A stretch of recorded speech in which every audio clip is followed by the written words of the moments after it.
The air was thick with the familiar scent of rosemary pot roast as I sat at my parents' polished oak dining table, the soft clink of silverware filling the gaps between forced small talk. It was the second Sunday of October, our so-called family dinner tradition in the Monroe household, and as usual I had arrived 10 minutes late, a tiny act of rebellion that nobody noticed or cared about. My name is Harper Monroe. I'm 29, and I've built a life of order and independence in Denver after years of being the forgotten middle child. But that night, my sanctuary, the life I fought tooth and nail for, was about to be ripped from me in a single breath. My father, David, cleared his throat in that all-too-familiar way that signaled the true reason we were summoned. I barely glanced up from swirling my wine, expecting yet another announcement about Logan's newest hobby or Sienna's latest breakup. Instead, I froze. "Sienna will be moving into your apartment for a while," my father declared casually, as if announcing the dinner menu had been switched from chicken to beef. I blinked, certain I had misheard. My sister Sienna, the golden child whose constant disasters were always cleaned up by my parents, sat across from me with a smug, satisfied smile. I stared down at my glass, tightening my grip to keep my hand from trembling. My heartbeat thudded against my ribs as my mother added cheerfully, "It just makes sense, sweetheart. You work late anyway, and you barely use that second bedroom." I couldn't breathe. My apartment wasn't just walls and furniture. It was 5 years of extra shifts, skipped vacations, and quiet sacrifices. It was my safe place, and now they had claimed it as communal family property without so much as a conversation. The heat rose to my cheeks, but I swallowed the scream, clawing its way up my throat. Instead, I nodded slowly, my voice cold and flat. "I'll have to check my lease agreement." They took my response as compliance. They always did. But as I sat there, feeling the crushing weight of years of unspoken expectations closing in again, something inside me shifted for the first time. Not this time. Not again. I wasn't born a fighter. I was born a Monroe. And in this family, that meant learning to endure. As a child growing up in our classic Denver craftsman home with its creaky wooden floors and perfectly trimmed hedges, I quickly understood my role. My older sister, Sienna, dazzled everyone with her reckless charm and dramatic flair. My younger brother, Logan, was the adorable wild card who could do no wrong. I was the responsible one, the quiet fixer, the forgotten middle piece that held the family machine together, but was never admired for it. At 15, I was volunteered to babysit our cousins' unruly twins every Saturday for an entire summer, only finding out after the plans had been finalized. In college, I got a call one morning to inform me that relatives I barely knew had been given my off-campus address because they needed a place to stay for a wedding weekend. Every protest I raised was met with guilt-laden accusations of selfishness. Family helps family, Harper. Why do you always make things difficult? So I stopped objecting. I became the quiet daughter, the agreeable daughter, the one they could always rely on to bend so things wouldn't break. But while Sienna bounced from failed art careers to relationships funded by our parents, and Logan spent years drifting between half-finished degrees and soul-searching trips, I worked. I earned a full scholarship to the University of Colorado Boulder and juggled 3 part-time jobs: barista, campus tutor, and library assistant. Every dollar I saved went toward my ultimate goal, a place of my own.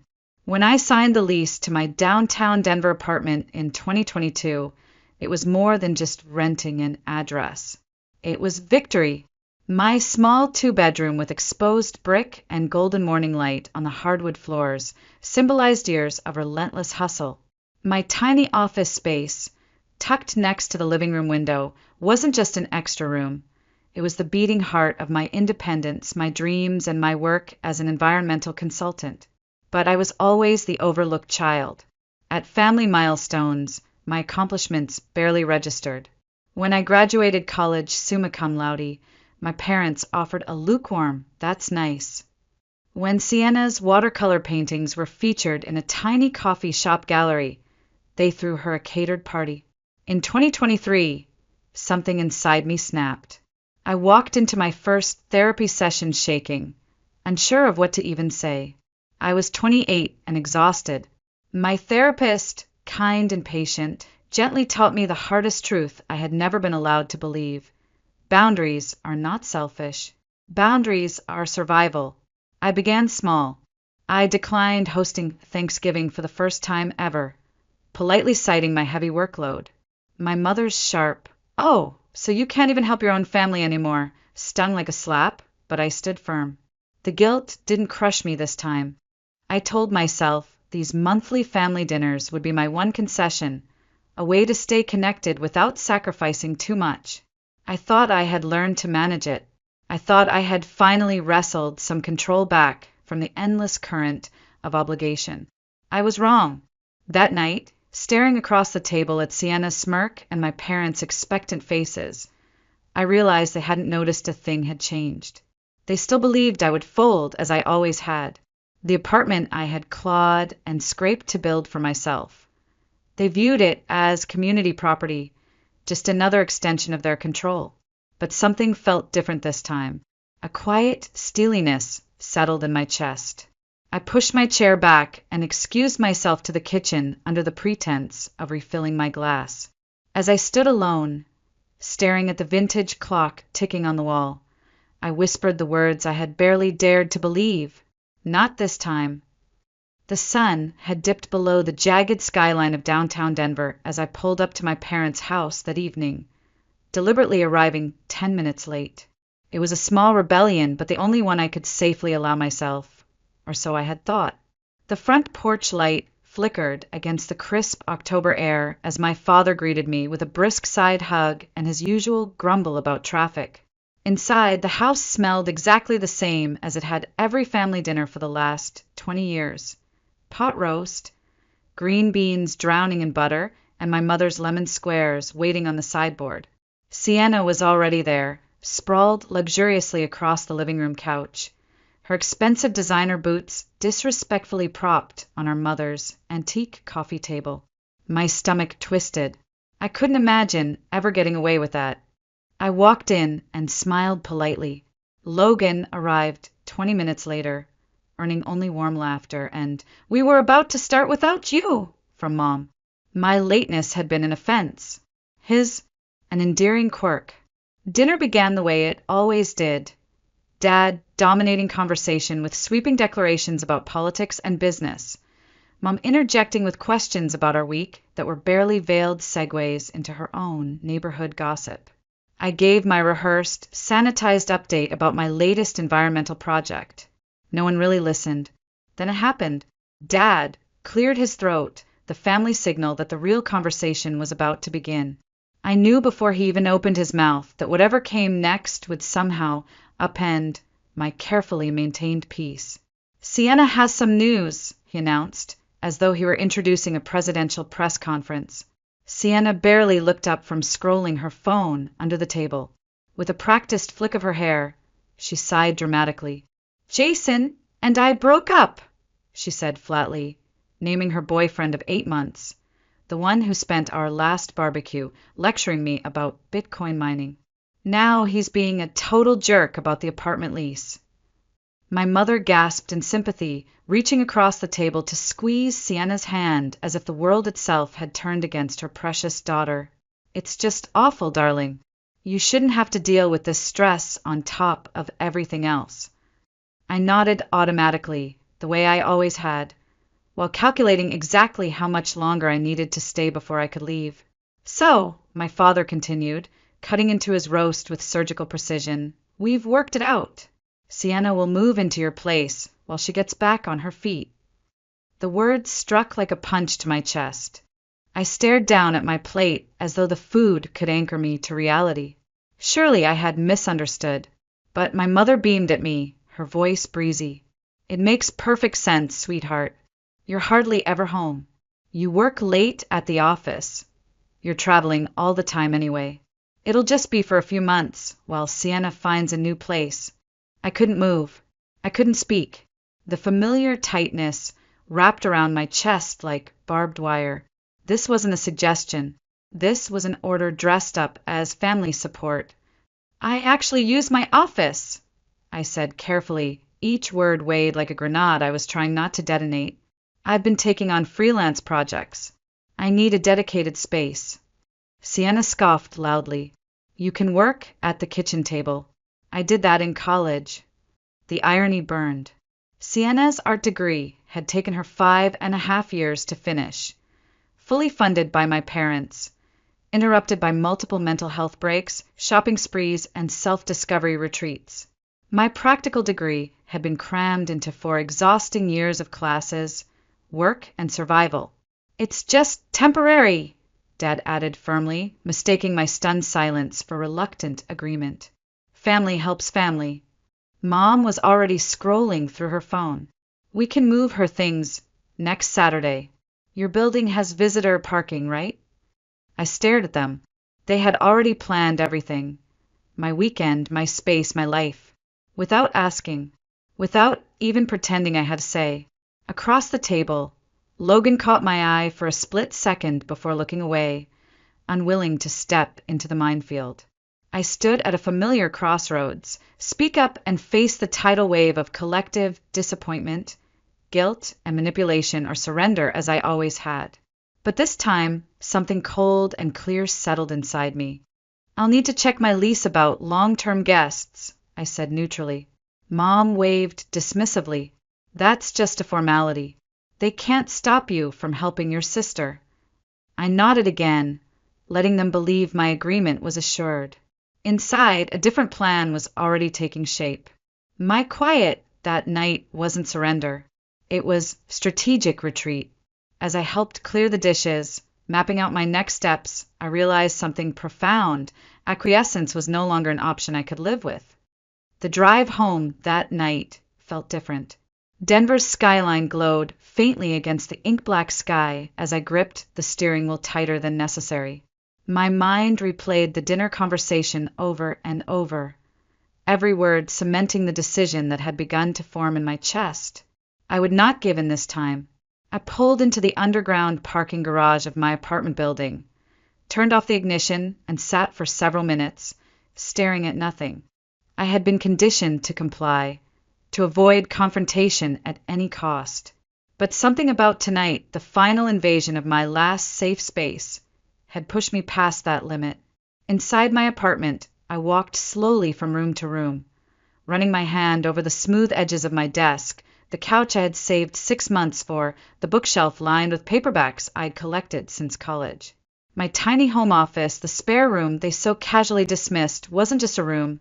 It was a symbol of every late night, every sacrifice, every moment I had clawed back some dignity from years of family expectation. I opened my laptop and pulled up my lease agreement, scanning the document with increasing relief. Subletting was strictly prohibited without management approval. Guests staying longer than 2 weeks required written consent, background checks, and were subject to denial. My building had rules. Rules my parents couldn't override. The next morning, I called my best friend Tasha, my voice shaking with a mixture of fury and excitement. "They did it again," I told her. Tasha didn't even need me to explain. "What now?" she sighed. She had been my confidant through countless family oversteps. I laid it all out.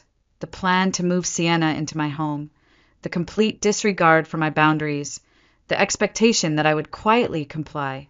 "Oh, hell no," Tasha snapped. "Liv, you cannot let this happen again." "I'm not going to," I whispered. For the first time, I meant it. We talked through options. Confrontation had never worked. My family had mastered overwhelming me with guilt and persistence. I needed something they couldn't argue with, something legal. "What if you just weren't there?" Tasha suggested, her tone suddenly sharp. "What if they showed up, movers and all, and you were simply gone?" The idea planted itself immediately. I had unused vacation time and a professional development conference in Seattle. I could easily move up. I could leave the weekend they planned to take over my home. But even better, I could ensure someone else was legally occupying my apartment during my absence. I paced the living room, adrenaline now replacing the panic. My colleague Marcus had mentioned only days earlier that his condo was undergoing emergency repairs, and he was looking for a temporary place to stay. Responsible, quiet, and completely unknown to my family, he was perfect. I grabbed my phone and texted him. Random, but important question. Would you consider a temporary sublease for 2 weeks? I draw up paperwork. Full approval by the building. It's totally legit, I promise. His reply came within minutes. This might be perfect timing. Let's talk. My shoulders sagged in relief. The first piece of my plan clicked into place. Later that evening, I drafted a detailed checklist. 1. Review tenant rights under Colorado law. 2. Contact building management to clarify sublease policies. 3. Coordinate with Marcus to formalize paperwork. 4. Schedule vacation travel to coincide with the move date. 5. Move irreplaceable valuables to my storage unit. 6. Install a small legal security camera inside the apartment entryway. 7. Prepare a written notice for building security that Marcus would be the temporary occupant. The following morning, I emailed Vanessa, the property manager who had processed my lease 2 years earlier. I kept it casual. I'm considering having a friend stay while I'm away on business for a couple of weeks. Could you remind me of the guest policy? Vanessa responded within hours, attaching the formal policy sheet. Any stay beyond 14 consecutive days must be approved by management. The guest must pass a background and credit check. Without that paperwork, security will deny access. We're very strict about unauthorized occupants. I smiled for the first time in days. They had no idea what was coming. By midnight, my anxiety had transformed into something new. Calm, focused determination. For the first time, I wasn't lying awake preparing defenses or apologies. I was planning an airtight resolution that even my parents' relentless pressure couldn't undo. The final step fell into place when Marcus confirmed his interest. I'm totally fine being the bad guy if your family shows up, he joked. I've been through a messy divorce. I know how to handle crazy family drama. I laughed quietly, grateful for his understanding. Just the facts, Marcus. No explanations. No drama. As I shut off my laptop and got ready for bed, I stared around my little apartment. Soon, my family's assumptions would crash headfirst into a reality they had never imagined. I had drawn the line, and this time I wasn't stepping back. The next 7 days unfolded with quiet, ruthless precision. Monday morning, I stopped by the building's management office before work. Vanessa greeted me warmly and handed me the official sublease paperwork. Any stay longer than 2 weeks requires this form filed and approved. If anyone shows up trying to move in without paperwork, security will deny them access. Her words felt like armor. I texted Marcus over lunch and explained everything, careful not to mention the dysfunctional nightmare brewing behind the scenes. I just need someone responsible in my place while I travel for work. I'll prepare the paperwork and provide keys. You'd have legal occupancy, no awkward questions. He responded within the hour. Count me in. This works perfectly with my condo repairs. Let me know when. The following evening, I received the first text from Sienna. Sienna, Mom says I should check what furniture I can bring. I'm thinking my bedroom set would look better in your office than whatever you have in there. The sheer audacity of it made me stare at my phone in disbelief. I typed back carefully, I'm figuring out a few logistics with the apartment. Let's touch base next week. Vague, non-committal, just enough to stall. Wednesday evening, Marcus came over. I walked him through the apartment, pointed out the fuse box, showed him the security camera I had quietly installed in the entryway. We filled out and signed the sublease agreement. I filed the signed paperwork with building management that night and provided written notice to security. Before Marcus left, I paused awkwardly. There's one more thing. My family doesn't know about this arrangement. They may show up expecting to move my sister in. You're under no obligation to explain anything to them. Just state you're the legal occupant and show the paperwork if necessary. Marcus smiled knowingly. Your family sounds like mine. Don't worry, Harper. I've got this. Thursday, I called our HR department and requested to use vacation time plus remote work accommodation for the week. I booked a small hotel on the Oregon coast and set my phone notification preferences to silent, except for Marcus and work contacts. By Friday, my parents had escalated. My mother called twice about visitor parking passes. Oh, and can you please clear out some of your bookshelves? Sienna's bringing her collectibles, and she'll need space. I kept my tone breezy and distracted. I'm slammed with work right now. I'll figure it out next week. Inside, I clenched my fists. I stared at my bookshelves, filled with novels and professional manuals I had painstakingly chosen. I imagined them replaced by framed concert posters and random art prints Sienna had picked up during her many creative phases. No. Saturday morning, I moved my passport, important financial documents, childhood keepsakes, and irreplaceable jewelry into a rented storage locker across town. I double-checked that Marcus had a copy of the keys, the building access code, and the security team's contact information. Later that day, another text from Dad popped up. Dad, we'll arrive at 11 a.m. next Saturday with the truck. Have the parking pass ready. Please clear space in the hall closet for Sienna's coats. There wasn't a single question mark, not a single attempt to ask if this worked for me. Just orders, expectations, entitlement. I stared at the message for a long time. My pulse slowed, then steadied. I did not reply. Sunday morning, I met with Marcus one final time. I handed him the apartment keys and access card, along with a printed copy of the signed sublease and the building's occupancy policy. Are you sure you're comfortable with this? I asked one last time. Marcus chuckled as he sipped his coffee. Harper, I've had worse family drama at Thanksgiving dinner. I'll keep it professional and calm. I smiled gratefully. Thank you. That night, I packed my suitcase and loaded it into my car. I stared around my apartment one last time. The late autumn sunlight cast soft amber stripes across the floorboards I had once laid out throw rugs on as a broke 26-year-old. I walked from the office to the living room to my bedroom, running my fingertips across the edges of everything I had earned.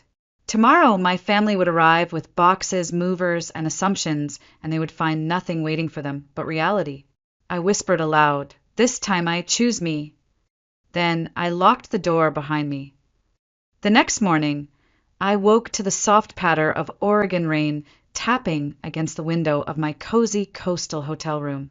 The sun hadn't fully risen over the jagged shoreline.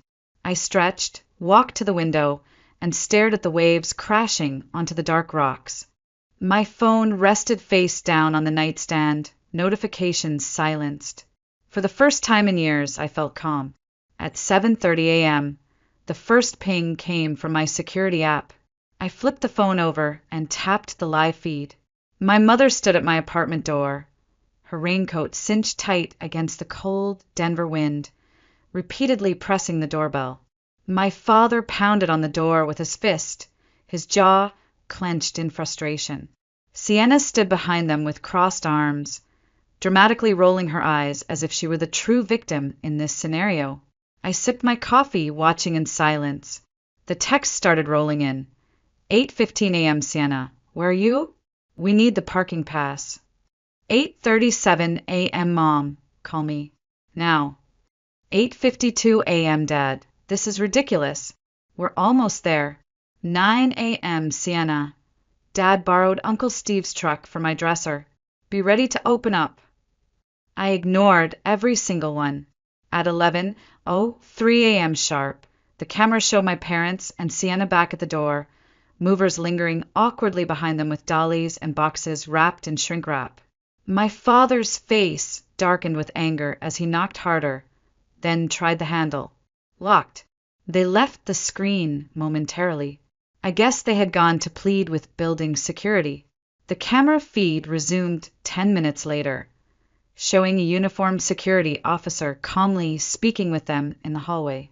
From the animated gestures of my mother's hands and the stiff posture of my father, I could tell the answer wasn't what they wanted. Just as Sienna was turning to storm off in frustration, my front door opened. Marcus appeared, calm and casual, wearing sweats and holding a coffee mug. Even without sound, I could read the confusion and then dawning horror on my family's faces. My mother staggered back, clutching her chest dramatically. My father stepped forward, pointing aggressively at Marcus, no doubt insisting they had my permission. Marcus stood cool and unbothered, handing over a copy of the signed sublease and the building policy to the security guard. The officer stepped between my father and Marcus, firmly shaking his head. I exhaled slowly, realizing I'd been holding my breath. The scene lasted less than 5 minutes. My father's rigid back and clenched fists as he stalked back toward the elevator told me everything. My mother followed, gesturing wildly at Sienna, who stood frozen with her jaw open in silent disbelief. They were gone. I set my phone down on the nightstand and stared at the ceiling. I should have felt panicked, but I didn't. I felt weightless, free. My phone vibrated violently. 5 missed calls from my father, 3 voicemails from my mother, 10 increasingly unhinged text messages from Sienna. You are a selfish monster. You betrayed your own family. You're dead to me. I forwarded the worst of them to Tasha, who had insisted on staying updated. She replied immediately, They are spiraling. Stay strong. You did everything right. At 1:17 p.m., Marcus called. Your dad tried to insist I was a squatter, he said, laughing softly. The security guy threatened to call the police if he didn't leave. They backed off pretty fast after that. I smiled. You're my hero, Marcus. No worries. Honestly, it was almost entertaining. I stared out at the ocean again, realizing for the first time that I wasn't filled with guilt. The fear and anxiety I'd always felt after defying my family had been replaced with something new, peace, and an almost giddy sense of satisfaction. That evening, the messages shifted in tone. My aunt called, leaving a syrupy voicemail. Harper, everyone's just so worried about you. This isn't like you. Call your parents, please. I deleted it without responding. At 10:30 p.m., my father left one final voicemail, deliberately calm but laced with fury. Your mother is distraught. Sienna has nowhere to go. Whatever point you're trying to prove, you've made it. This childish stunt ends now. Call us first thing in the morning to arrange access to the apartment. I laughed, something I had never done after any previous family confrontation. The guilt was still there, faint like a fading bruise, but it no longer controlled me. I whispered aloud to the empty hotel room, This isn't a stunt. This is my life. As I curled up under the soft hotel comforter and silenced my phone again, I knew tomorrow's storm was coming, but I also knew I was ready for it. They had always expected me to fold. They had never expected me to win. The morning after the confrontation felt oddly quiet, as if the entire world had paused to catch its breath. I lay in bed staring at the soft gray ceiling of my hotel room while the coastal fog drifted lazily past the window. My phone, still on Do Not Disturb mode, blinked quietly with a handful of new notifications. I reluctantly checked the security app. My apartment remained untouched. There had been no further attempts to enter overnight. I allowed myself a small, triumphant smile. The first message came at 7:15 a.m. Sienna. I don't understand why you're doing this to me. I have nowhere to go. Is this because I borrowed your sweater in high school and stretched it out? I said I was sorry. I stared in disbelief, almost laughing. The ability to reduce the invasion of my home to a stretched-out sweater was so quintessentially Sienna that it felt surreal. I didn't respond. By mid-morning, my mother's voicemail softened from rage to bargaining. Maybe Sienna could just stay for 2 weeks while she finds another place. We could even give you a little rent if that's what this is about. Family helps family, Harper. The implication that my stand was over money, not boundaries, hurt more than I expected. They still didn't understand. They had never understood. An hour later, my father switched tactics, leaving a voicemail in his controlled, businesslike tone. "We understand you feel upset. We should have communicated better. Let's sit down and talk this through as adults. I'm sure we can come to a reasonable solution that works for everyone." There it was, the first acknowledgement, however reluctant, that they might have overstepped. I let the message sit. Around noon, an unexpected text popped up from Logan. My brother had remained silent throughout the entire ordeal. "Logan, Mom and Dad are freaking out. Sienna's staying at their place, whining nonstop. I'm not sure what you did, but respect. You stood your ground." I stared at the message for a long time. I hadn't realized how much I needed that tiny scrap of validation. Marcus kept me updated throughout the day. "Your father called the building office again this morning. Security told him the paperwork is airtight and legally binding." They hung up on him when he started yelling. I couldn't stop smiling. By Sunday evening, the wider family had clearly been recruited. My grandmother left a long, disappointed voicemail about the importance of sisters and how I would regret this selfishness one day when I was old and alone. My mother's sister emailed me a long, scolding message about the sacred bonds of family and how I should be ashamed for treating my sister this way. I didn't reply to either. I archived them in a folder I labeled emotional blackmail. Monday morning brought the inevitable practical problem. "Dad, we've got Sienna's stuff in a moving truck. It's costing us daily fees now. What do you suggest we do with your sister's belongings?" For the first time in my life, I let the silence hang. I didn't rush to fix their mistake. I didn't absorb the responsibility they tried to dump on me. By Monday afternoon, I received a text from my mother with a photo of Sienna sitting dramatically in their living room surrounded by boxes, her face twisted into an expression of victimized misery. The caption read, "This is what your stubbornness has caused." I stared at it, jaw tight, then calmly muted the thread and went online to research family therapy providers in Denver. I had decided, if we were ever going to rebuild anything, it would be with professional help. Tuesday brought the first actual sign that they were beginning to process reality. "Dad, we're looking at apartment listings for Sienna now. Let us know when you're ready to sit down and discuss what happened." No apology, no acknowledgement of the complete invasion of my privacy, but finally a pivot toward finding Sienna a place that wasn't my apartment. I drafted my reply carefully. "Me, I'm glad you're helping Sienna find her own space. I'll be back Friday. I'm willing to meet Saturday to discuss this in person." I hit send and stared out the window as the waves crashed steadily onto the shore. For the first time, I wasn't anxious about what came next. I wasn't rehearsing apologies or preparing to beg for understanding. I had set my boundary. I had held the line, and I had survived. Saturday afternoon arrived cloaked in warm, golden sunlight, the kind of crisp autumn day that made Denver feel almost serene. I arrived 15 minutes early at the small coffee shop I had chosen for the meeting. It was halfway between my apartment and my parents' home. Neutral ground, deliberately chosen.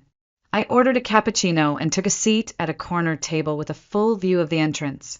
My pulse thrummed in my ears, not from fear, but from the unfamiliar certainty that I wasn't walking into this conversation as the submissive, apologetic daughter they expected. My mother walked in first, 5 minutes early as always, wearing her usual perfect lipstick and tightly buttoned cardigan. Her eyes flicked nervously toward me as I stood and extended a hand instead of leaning in for a hug.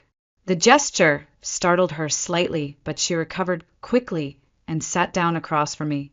Moments later, my father arrived with Sienna trailing behind.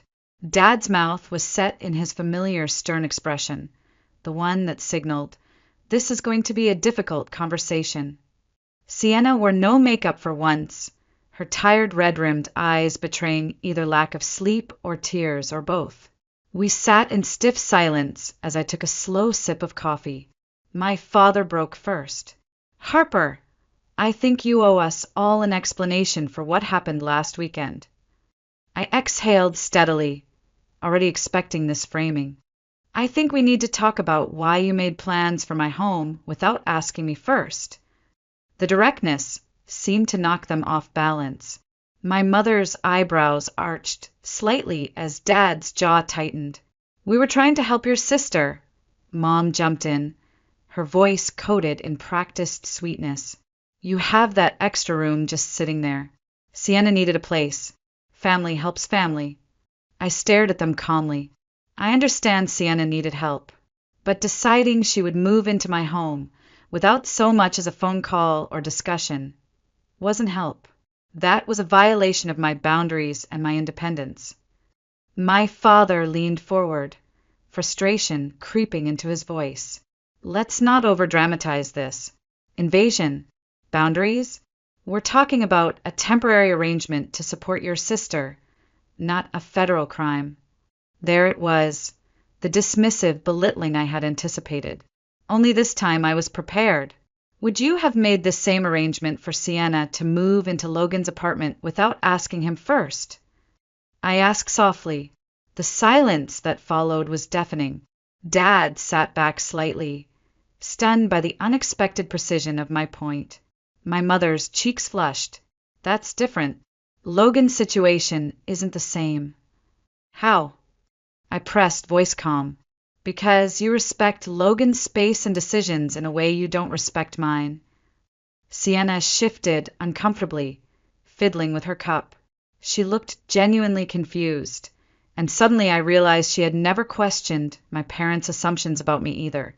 "I didn't know they hadn't talked to you first," Sienna admitted quietly. "They told me you were fine with it." My gaze flicked to my parents. My mother's eyes dropped to her coffee cup. My father opened his mouth, then shut it again. "We were going to discuss it with you," my mother murmured, "but we assumed once you understood Sienna's situation you'd agree." I shook my head. "That's exactly the problem. You assumed. You made plans for my home and my life without giving me the basic respect of a conversation. That can't happen anymore." The weight of my words hung between us. Slowly, my father nodded, still visibly irritated but forced to concede the point. "Perhaps we should have handled it differently. You've made yourself clear." It wasn't quite an apology, but for my father it was close. My mother sighed, her face softening slightly. "We just want what's best for both our daughters. You've always been so independent, Harper. I guess sometimes we forget you still need to feel heard." The understatement of the decade, I thought, but I nodded. I was never going to get a perfect reckoning from them. I would settle for this new reality. Sienna looked directly at me, her voice unusually sincere. "I'm sorry, Harper. I should have called you myself. I didn't mean to bulldoze your life like that." "Thank you," I said honestly. "I would have gladly helped you find a solution if I'd been asked instead of told." We shifted into logistics then, discussing the apartments my parents had started touring with Sienna, and even lightly planning for me to join them for viewing the following weekend. Before we parted, I made my final statement. "Going forward, I need you all to respect certain boundaries. Ask before assuming. Understand that I have the right to say no without being labeled difficult or selfish." My father nodded slowly. "Fair enough." My mother reached across the table and placed her hand next to mine, not touching, just close enough to offer connection without intrusion. "We love you, Harper. We'll try to be better." As we stood and gathered our things, Sienna hung back slightly. "I really am sorry," she whispered. "I've never seen anyone stand up to them like that. I'm kind of impressed." I smiled warmly for the first time in days. It wasn't easy, but it was necessary. As they left, I stepped out into the bright autumn sunlight. I had no illusions that everything was fixed, but the ground beneath my feet felt solid again, for the first time in a very long time. The week after the coffee shop meeting passed with a strange sense of calm. the eye of a long and brutal storm. When I returned to my apartment, I paused at the door, keys in hand, heart oddly light. The familiar scent of sandalwood and old books greeted me as I stepped inside.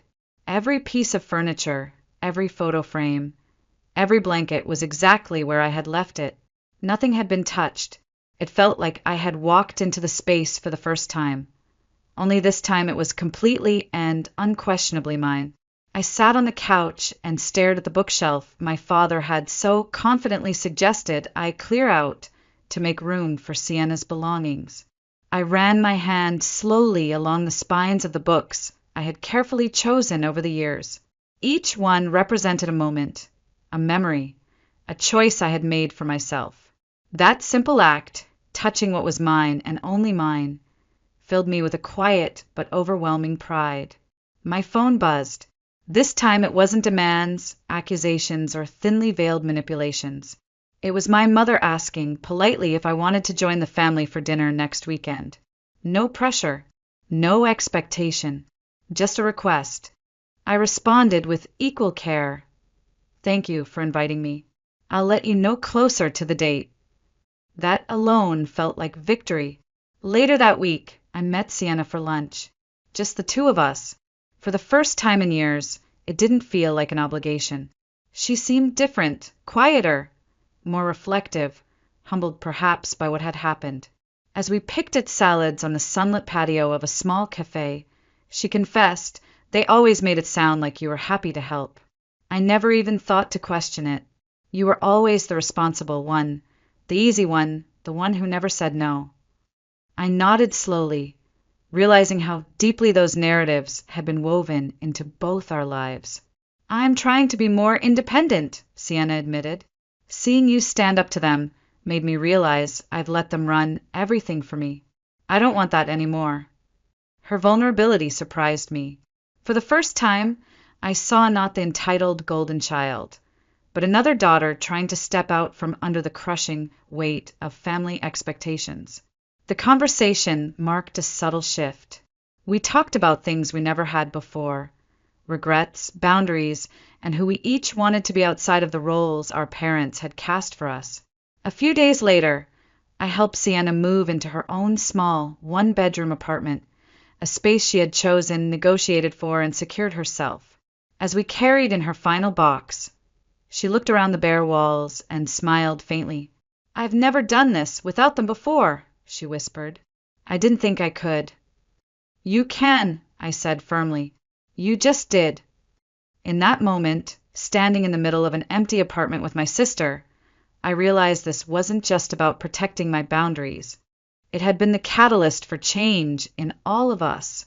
The process would be slow, imperfect, and sometimes painful, but it had started. And I had started it. The holiday season arrived faster than I expected. As Christmas approached, I received a call from my mother.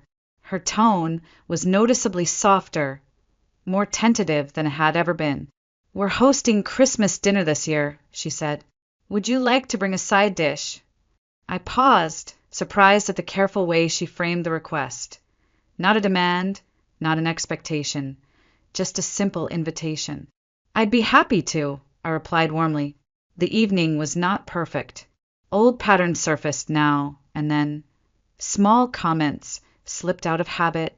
My father still struggled to hide his discomfort with a new family dynamic, and my mother occasionally fell back into trying to orchestrate every detail. But something had changed. They consulted each other rather than simply issuing decrees. Sienna gently declined my mother's unsolicited career advice without fear of backlash. And for the first time, I felt no anxiety about disagreeing on a small family decision. Later that night, as I unlocked my apartment door and stepped back into my peaceful space, I stood for a moment and breathed in the silence.